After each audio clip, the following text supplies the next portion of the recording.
नमस्कार, SN today की खास प्रस्तुति हलचल कार्यक्रम में आपका स्वागत है। करते हैं शुरुआत आज के कार्यक्रम की। चूरू के निकट गांव घाघू तथा आसपास के क्षेत्र में सुबह शाम की कड़ाके की ठंड से लोग परेशान हैं। आज सुबह तो फसलों और वाहनों पर पड़ा पानी बर्फ के रूप में जम भी रहा है, जबकि आधा फरवरी का महीना चला गया है और वहीं फागन माह भी परवान पर है। आज सुबह कड़ाके की ठंड के बीच खेत में फसलों पर पड़ा पानी बर्फ के रूप में जम गया और खेत में बाहर खड़ी गाड़ी पर भी पानी की बदले बर्फ की परत देखी गई। सुबह शाम कड़ाके की ठंड और दिन में तेज धूप पड़ रही है, जिसके कारण दिन और रात के तापमान में काफी अंतर आने से इस प्रकार का बेमेल मौसम फसलों के लिए काफी खराब बताया जा रहा है। गांव घांगू के किसान सुरेंद्र कुमार ढाका के मुताबिक सुबह जल्दी उठकर खेत में देखा तो गेहूं के पत्तों पर पड़ा पानी बर्फ के रूप में जम गया था और बाहर खेत में खड़ी गाड़ी पर पड़े पानी से बर्फ की मोटी परत जमी हुई थी। किसान सुरेंद्र कुमार ढाका ने बताया कि फागन के महीने में जम रही इस बर्फ से सभी लोग चिंतित हैं। वहीं किसान नेमीचंद जागीर के मुताबिक फरवरी महीना आधा चला गया और इन दिनों सुबह फसल पर जमी बर्फ देखकर चिंता होती है। शेखावाटी में सैकड़ों साल पुराने भित्ति चित्रों वाली हवेलियां हमेशा विदेशी सैलानियों का आकर्षण का केंद्र रही है। पर्यटकों को ही नहीं, अब बॉलीवुड को भी ये हवेलियां अपनी ओर आकर्षित करती दिखाई दे रही है। झुंझुनू के मंडावा के बाद अब चूरू की खूबसूरत ऐतिहासिक हवेलियां और सांस्कृतिक विरासत फिल्मकारों को अपने मोहपाश में बांध रही है। बॉलीवुड फिल्मों के निर्देशक लक्ष्मण उतेकर इन दिनों अपनी फिल्म मिमी की शूटिंग चूरू में कर रही हैं। पंकज त्रिपाठी और कृति सेनन पर फिल्माई जा रही इस फिल्म के अधिकतर दृश्य चूरू की गलियों और हवेलियों में फिल्माए जा रहे हैं। शुक्रवार देर रात चूरू के मालजे के कमरे में फिल्म की शूटिंग हुई। 2 महीने बाद चूरू में इस फिल्म की दूसरे शेड्यूल की शूटिंग शुरू हो रही है, जो आगामी 1 महीने तक चलेगी। फिल्म के डायरेक्टर के मुताबिक जून जुलाई में ये फिल्म रिलीज हो जाएगी। फिल्म मिमी के निर्देशक लक्ष्मण उतेकर ने खास बातचीत में चूरू की हवेली को हिंदुस्तान की सबसे खूबसूरत इमारतें बताते हुए कहा कि चूरू की खूबसूरत हवेलियों को देखकर इस फिल्म के लिए इस क्षेत्र में फिल्म की शूटिंग का निर्णय लिया है। उन्होंने प्राचीन हवेलियों की तारीफ करते हुए कहा कि यहाँ की रंग बिरंगी संस्कृति की छटा हवेलियों में दिखाई देती है। ऐसी हवेलियाँ हिंदुस्तान में कहीं नहीं है। उन्होंने कहा कि हर एक निर्देशक की कोशिश यही होती है कि हमेशा अपनी फिल्मों में कुछ नया कर दिखाए। चूरू की गलियां और हवेलियां फिल्मों में इतना ज़्यादा एक्सपोज नहीं हुई है। क्योंकि मिमी के लिए मैंने कई सारे जगहों पे जाके घूमा था। एमपी गया था, जैसलमेर गया था, काफ़ी जगहों पे गया था। बट मेरे ख्याल से चूरू एक ऐसी जगह है जो पहली बात तो फिल्मों में ज़्यादा एक्सपोज नहीं हुई है अभी तक। और कोशिश यही होती है हर एक डायरेक्टर की कि कुछ हमेशा अपनी फिल्मों में कुछ नया दिखाए। तो वो एक बात थी। और चूरू की जो गलियाँ है, जो हवेलियाँ है, वो इतनी खूबसूरत है कि मुझे नहीं लगता हिंदुस्तान में इतनी खूबसूरत हवेलियाँ और खूबसूरत गलियाँ और खूबसूरत रोड कहीं और है। तो वही एक कारण था कि हम यहाँ आके इस खूबसूरती को कैप्चर करें हमारी फिल्म के लुका छिपी पे आप ही ने हिट करवाई थी, इस पर भी आप ही हिट करवाओ। हम क्या आशा रखेंगे, हम तो अपना काम शिद्दत से कर रहे हैं। एक अच्छी कहानी है और एक पहला स्केड्यूल तो हमने किया है। 2 महीने बाद वापस आया है। चूरू के और मंडावा के लोग इतने हेल्पफुल है, इतने अच्छे लोग हैं कि अभी तक हमें कोई तकलीफ़ नहीं हुई। तो उम्मीद है कि आगे भी तकलीफ़ नहीं होगी। और 1 महीना शूटिंग बाकी है हमारी और आई थिंक जून जुलाई तक पिक्चर आ जाएगी, रिलीज़ हो जाएगी। चूरू जिला मुख्यालय की 6 वर्षीय बालिका हेतल परी का नाम इंडिया बुक ऑफ रिकॉर्ड्स में दर्ज हुआ है। नन्ही बालिका का छोटी सी उम्र में ये उपलब्धि हासिल करना अपने आप में खास है। हेतल ने महात्मा गांधी की 150वीं जयंती समारोह के उपलक्ष्य में अपनी उम्र के 300 बच्चों को राष्ट्रपिता महात्मा गांधी पर जारी डाक टिकट आकर्षक फ्रेम के साथ भेंट किए थे। इस अनूठी शैक्षणिक गतिविधि के लिए नन्ही हेतल परी इंडिया बुक ऑफ रिकॉर्ड्स का धारक बन चुकी है। शहर के वार्ड नंबर 34 की हेतल निजी स्कूल में यूकेजी की छात्रा है। 21 अक्टूबर 2019 को 300 बच्चों को गांधी जी की फ्रेम युक्त डाक टिकट भेंट कर उसने रिकॉर्ड बनाया है। उसको इंडिया बुक ऑफ रिकॉर्ड्स में शामिल करके प्रमाण पत्र भी भेजा गया है, जिसकी आईडी, प्रमाण पत्र और कलम स्टिकर भी हेतलपरी को मिले हैं। हेतल अपनी तुतलाती जुबान से बतलाती है कि वह इस रिकॉर्ड को महात्मा गांधी को समर्पित करती है, क्योंकि गांधी जी बच्चों से बहुत प्यार करते थे। मेरा नाम हेतल सेन है। मैं यूकेजी क्लास में पढ़ती हूँ। मेरा रिकॉर्ड गांधी जी को भेंट कर रही हूँ, क्योंकि वो बच्चों से बहुत प्यार करते थे। जय हिंद, वंदे मातरम। बिल्कुल जी, बहुत गर्व की बात है। छोटी सी बच्ची है, इसका नाम इंडिया बुक रिकॉर्ड में दर्ज हो गया है। हमारे लिए बहुत गर्व की बात है। सादुलपुर तहसील के गांव सेवा की श्री कृष्ण गौशाला में बिजली के तारों में शॉर्ट सर्किट से आग लग गई, जिसमें करीब 4500 क्विंटल चारा जलकर नष्ट हो गया। चारे की कीमत 8 से 9 लाख रुपए बताई जा रही है। प्राप्त जानकारी के अनुसार शाम 4:30 बजे के करीब बिजली के तारों में शॉर्ट सर्किट होने से गौशाला में रखे चारे में आग लग गई। आग लगने से पूरे गांव में अफरा तफरी मच गई। ग्रामीणों ने अपने स्तर पर आग को बुझाने की कोशिश भी की, लेकिन आग की लपटें तेज होने से उस पर काबू नहीं पाया गया। बाद में सूचना पर तारानगर और राजगढ़ से फायर ब्रिगेड की गाड़ियां पहुंची और टैंकरों के माध्यम से तथा दमकल के माध्यम से करीब 3 घंटे बाद आग पर काबू पाया गया। गौशाला में आग लगने की सूचना पर तहसीलदार महावीर प्रसाद भी पुलिस बल के साथ मौके पर पहुंचे।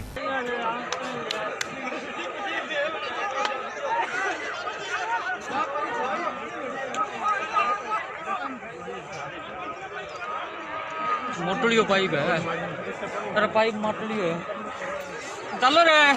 सरदार शहर में आज नगरपालिका द्वारा एक खसरे पर अतिक्रमण हटाकर कचरा निस्तारण के लिए आरक्षित जमीन को अपने कब्जे में लेने की कार्रवाई की। इस जमीन पर कई सालों से स्टे चल रहा था। नगरपालिका द्वारा कई बार इस अतिक्रमण हटाने की कोशिश की, लेकिन स्टे होने की वजह से कार्रवाई नहीं हो पाई। आज नगरपालिका ने भारी पुलिस बल एवं प्रशासनिक अमले के साथ मौके पर जाकर जमीन पर कर रखे अतिक्रमण को निस्तानभूत कर दिया। कार्रवाई के दौरान अतिक्रमियों ने प्रशासन का विरोध करने की कोशिश की, लेकिन भारी पुलिस बल के सामने उनकी एक भी न चली। इस दौरान एसडीएम रीना छिपा, अधिशासी अधिकारी देवेंद्र कौशिक सहित पुलिस के अधिकारी एवं पुलिसकर्मी मौजूद थे।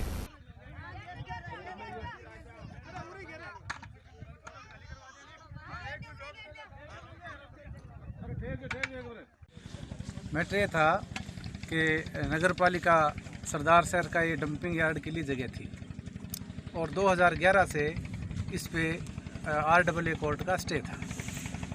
इसके बाद RAA कोर्ट ने इस स्टे को वैकेट कर दिया। कलेक्टर साहब और NGT का जो निर्णय है उसमें नगरपालिका को डंपिंग यार्ड के लिए जगह होना मैंडेटरी प्रोविज़न है। तो आज हमने स्टे टूटने के बाद पोजीशन लिया है और इसके बाद में जैसी भी कानूनी कार्रवाई होगी वो करेंगे। भंवरलाल विनीता देवी बैद चैरिटेबल ट्रस्ट दिल्ली के आर्थिक सहयोग से भारत विकास परिषद चूरू, जिला अंधता निवारण समिति एवं राजस्थान मेडिकल रिलीफ सोसाइटी के सहयोग से राजकीय बछावत नेत्र अस्पताल में निःशुल्क नेत्र चिकित्सा शिविर आयोजित किया गया।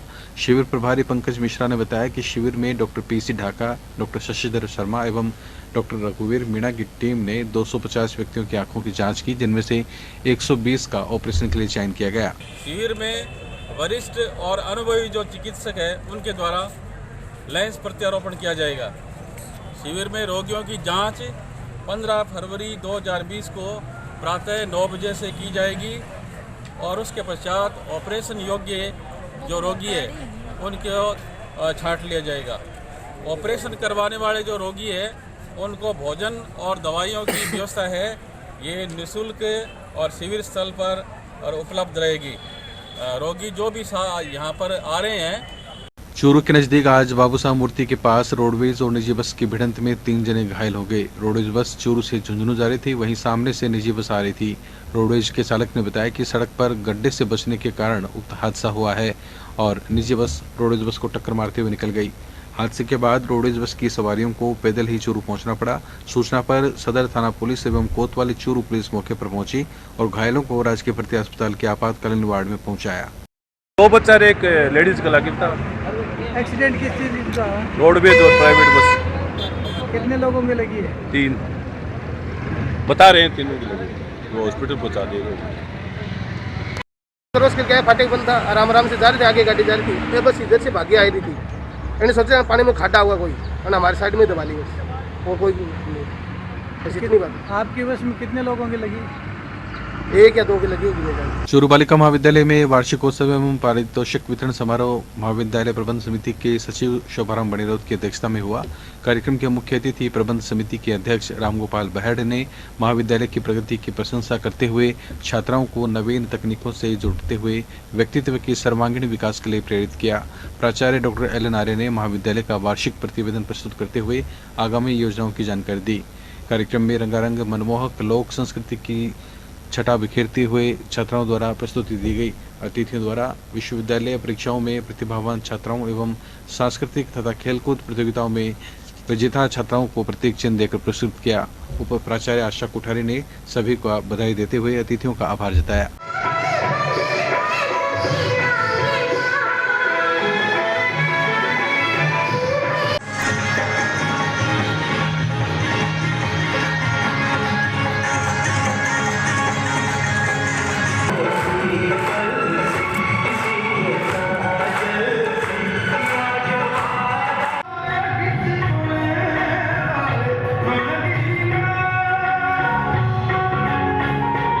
विश्व हिंदू परिषद प्रखंड चूरू की ओर से रविवार को सत्संग भवन में एक कार्यक्रम आयोजित कर सन 1990 में कार सेवा में भाग लेने वाले गणमान्य लोगों का सम्मान किया जाएगा। आज सत्संग भवन चूरू में प्रखंड के अध्यक्ष हरीश बजाज ने जानकारी देते हुए बताया कि 30 साल पहले की गई ऐतिहासिक कार सेवा में भाग लेने वाले कार सेवकों को सम्मानित करने का विश्व हिंदू परिषद ने निर्णय लिया है। 30 अक्टूबर 1990 से 2 नवंबर 1990 को अयोध्या कार सेवा के लिए जो विश्व हिंदू परिषद के कार्यकर्ता गए थे उनका सम्मान समारोह रखा गया है। उसकी सूचना देने के लिए आज ये प्रेस कॉन्फ्रेंस रखी गई है और कल दोपहर 3 बजे से ये सम्मान समारोह 6 बजे तक चलेगा।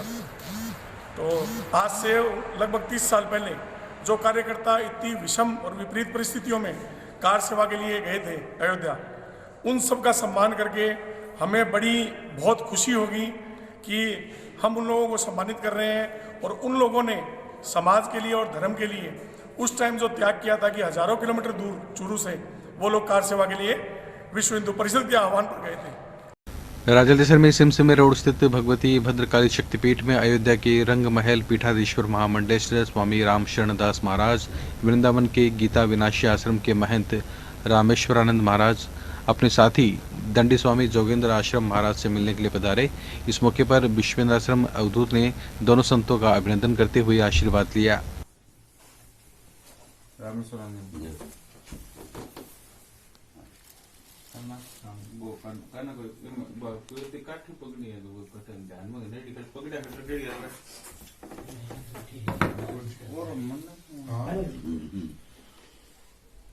चूरू के निकट गांव घंडेल के युवाओं ने रामदेव जी के मंदिर में पुलवामा हमले में हुए शहीदों के लिए श्रद्धांजलि सभा आयोजित की गई। इस अवसर पर सभी ने संकल्प लिया कि हर घर में शहीदों के नाम का एक दीपक जलाया जाए। कार्यक्रम में रमेश सैनी, निखिल राठौड़, हरदयाल, गौतम स्वामी, राहुल जांगेड़, हरीश, सुनील सहित अनेक छात्र उपस्थित थे। हिंदुस्तान पाकिस्तान पाकिस्तान। चूरू के श्री राम मंदिर में लीलाधर जांगीड़ के सौजन्य से आयोजित भागवत कथा में दूसरे दिन कथावाचक भोलेनाथ ने भक्ति, ज्ञान, वैराग्य की कथा, गोकर्ण और धुंधकारी के प्रसंग सुनाए। इसके अलावा श्री सुखदेव का जन्म और उनके द्वारा मुक्ति मोक्ष की दाता श्रीमद् भागवत की कथा की आवश्यकता आदि के बारे में विस्तार से जानकारी दी।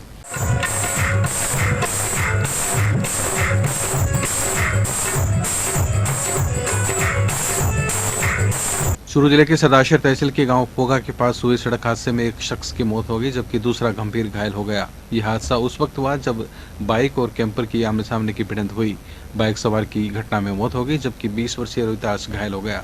गंभीर रूप से घायल रोहितास को चूरू के राजकीय भर्ती अस्पताल लाया गया, जहाँ ट्रॉमा वार्ड में उसका उपचार किया गया।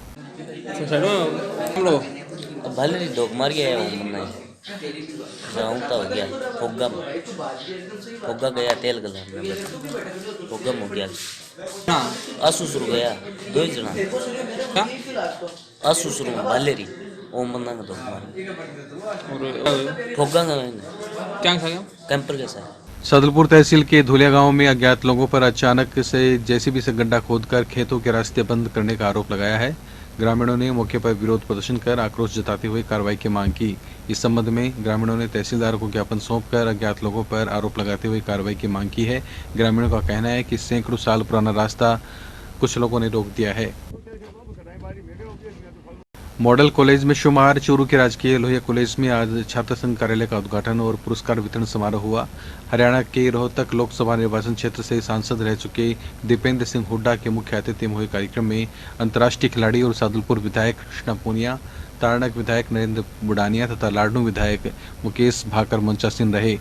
समारोह पूर्व हुए कार्यक्रम में अतिथियों ने छात्र संघ पदाधिकारियों को शपथ दिलाई और कार्यालय का उद्घाटन किया। इस अवसर पर प्रतिभाशाली छात्र छात्राओं, खिलाड़ियों तथा सांस्कृतिक कार्यक्रम सरगर्म 2020 के विजेताओं को प्रतीक चिन्ह और प्रमाण पत्र देकर अतिथियों ने सम्मानित किया। ऐसे माननीय नरेंद्र सदन में पहुंचे हैं और सीखने की कोशिश कर रहे हैं, आप सबकी आवाज को उठाने की कोशिश कर रहे हैं। तो ये एक तरीके से पाठशाला भी है। युवा साथी मंच पर आदरणीय कृष्णा पूनिया जी बैठे हैं, एक मैं यहाँ हूँ। हम जैसे कितने साधारण परिवार अध्यक्ष डॉक्टर धर्मेंद्र सिंह उनका स्वागत करेंगे और बहुत सारे लोग यहाँ हैं स्वागत, अभिनंदन, अभिवादन के क्रम में। तो मैं सबसे पहले मुख्य अतिथि श्रीमान दीपेश कॉलेज में हुए कार्यक्रम में संगीत संगम के अजय भालीरेवाला की ओर से प्रतिभागियों को सभी कैटेगरी के पुरस्कार प्रदान किए गए, जिसमें सरगम 2020 के विजेताओं को पुरस्कार दिए गए। रतनगढ़ में शादी समारोह एवं अन्य अवसरों पर प्लास्टिक उत्पादों के बढ़ते प्रयोग से हो रहे प्रदूषण को रोकने के लिए भंवरलाल विनीता देवी वैद चैरिटेबल ट्रस्ट द्वारा रेगर समाज भवन में बर्तनों का सेट भेंट किया गया है। रेगर समाज समिति के अध्यक्ष मोहनलाल बाकोलिया ने बताया कि ट्रस्ट द्वारा स्टील के बर्तन भवन के उपयोग हेतु भेंट किए गए हैं। मेरी तो ये मेंटेन रखो, सारी समाज के काम आनो है। रतनगढ़ में डिवाइडर पर घायल हालत में पड़े एक युवक को पुलिस ने अस्पताल में भर्ती करवाया, जहां से उसे प्राथमिक उपचार के बाद हायर सेंटर रेफर कर दिया गया। घटना देर रात संगम चौराहे की बताई जा रही है। पुलिस ने बताया श्री गंगानगर का 32 वर्षीय युवक रतनगढ़ की बैंक में कर्मचारी है, जो संगम चौराहे पर बीती रात घायल हालत में मिला।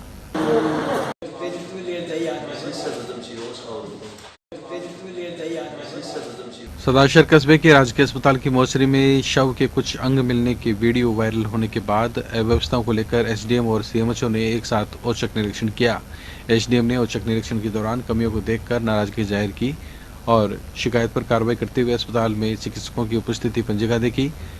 उन्होंने डॉक्टर्स के साथ लेकर निरीक्षण के दौरान एक्सरे मशीन, लेबोरेटरी, सफाई व्यवस्था, जनरेटर न चलाने की शिकायत आदि की गहनता से जांच करते हुए तुरंत कार्रवाई के निर्देश दिए। आज मैंने एक गांव की डेड बॉडी लेके आया था सर, तो सरदार सर हॉस्पिटल की ये हालत है। अब हमने एक डेड बॉडी को अंदर लाई, तब पहले 2 दिन पहले गया या 1 दिन पहले की कोई डेड बॉडी आई हुई है यहाँ, उसके आधा शरीर का अंग यहाँ पड़ा है जो मोचरी में रखा हुआ है। राज्य स्तर से टीम आ चुकी है, मतलब और जो हमारे इनको अभी भाई नोटिस दिए जा चुके हैं। अब नोटिस वाली बात नहीं रहेगी, अब कार्रवाई की जाएगी। एक भाई घर पे पेशेंट देख सकता है। प्राइवेट क्लिनिक का ये है कि घर अपने जैसे घर पर है भाई, जैसे एनपी हमारी एक नॉन प्रैक्टिस अलाउंस होता है, हॉस्पिटल के अलावा अगर वो घर पे पेशेंट दे सकता है, अगर एनपी है और दोनों काम कर रहे हैं तो ये गलत बात है, इसकी मैं रिकवरी करवाऊंगा। देखो ये है कि हमारे पास शिकायतें आती है भाई, शिकायतें जैसे भाई साहब ने क्वेश्चन पूछा है। रतनगढ़ के मारुति ग्रुप ऑफ एजुकेशन के प्रांगण में पुलवामा आतंकी हमले में शहीद हुए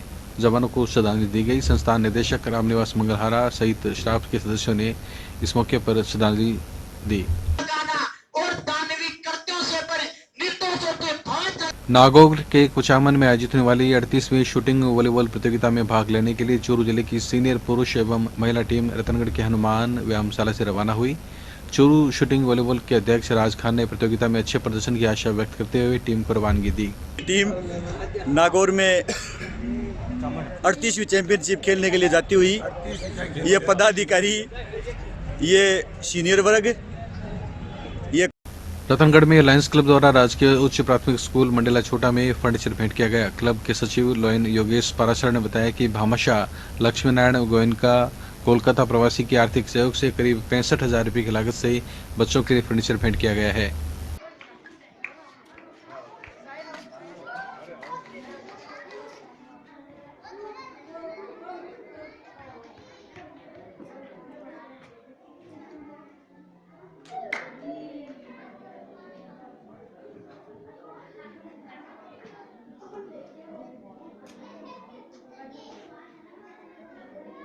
सदाशेर थाने में सत्तू कॉलोनी वार्ड नंबर 14 निवासी नारायण नाम के एक व्यक्ति ने कुछ लोगों पर मारपीट का आरोप लगाते हुए मुकदमा दर्ज करवाया है। नारायण ने बताया कि वह अपने बाइक पर सवार होकर होटल की तरफ जा रहा था। रास्ते में एक जीप आकर रुकी और 3-4 व्यक्ति उसमें से उतरे और मारपीट करके जेब में रखे 1500 रुपये और एक सोने की अंगूठी छीन ले गए। सदाशहर के आदर्श पब्लिक स्कूल में कक्षा 8वीं के छात्र छात्राओं के लिए आशीर्वाद समारोह का आयोजन किया गया। कार्यक्रम का शुभारंभ स्कूल निदेशक डॉक्टर कविता लाटा ने मां सरस्वती के चित्र के समक्ष दीप प्रज्वलित कर किया।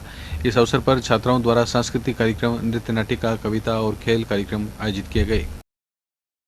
रतनगढ़ में सुजानगढ़ रोड स्थित नव उत्थान सेवा संस्थान द्वारा संचालित प्रतिभा पाठशाला में समाज सेविका पूनम सेन, सुप्यारचारण, रचना शर्मा, उषा टेलर ने पाठशाला में अध्ययनरत विद्यार्थियों को निःशुल्क पाठ्य सामग्री वितरित की। संस्थान के सचिव कमल शर्मा ने बताया कि उक्त पाठशाला में असहाय, पिछड़े एवं गरीब परिवार के बच्चों को निःशुल्क शिक्षा प्रदान की जाती है। यह था आज का हलचल कार्यक्रम। अब हमें दे अनुमति और आप देखते रहिए सिन टुडे। नमस्कार।